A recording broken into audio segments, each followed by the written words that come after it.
Premiums, copay, deductible, out-of-pocket? What do all these words mean?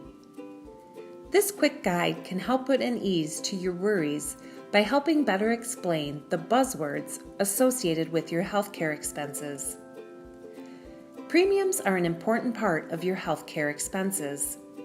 If you would like to have access to your healthcare, you will need to pay a monthly fee known as a premium.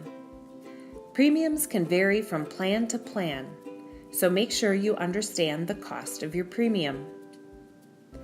Copayments and premiums are not the same thing. While paying your monthly premium allows you continued access to your health care, sometimes a separate fee must be paid when you receive certain types of care.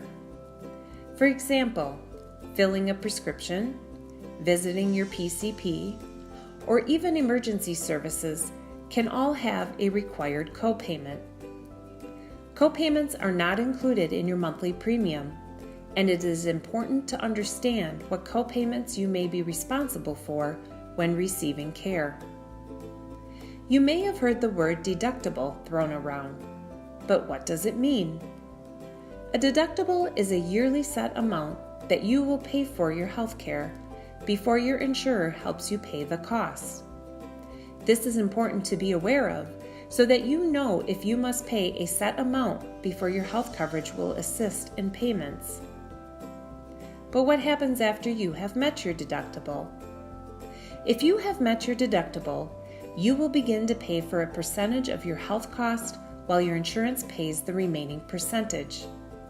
This is what is known as co-insurance, as both you and your health insurance are co-responsible for the payments. However, co-insurance can have a limit known as your out-of-pocket limit.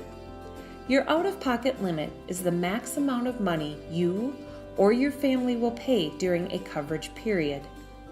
Once you or your family have reached the out-of-pocket limit, you will no longer be asked to pay for covered charges for the remainder of the year.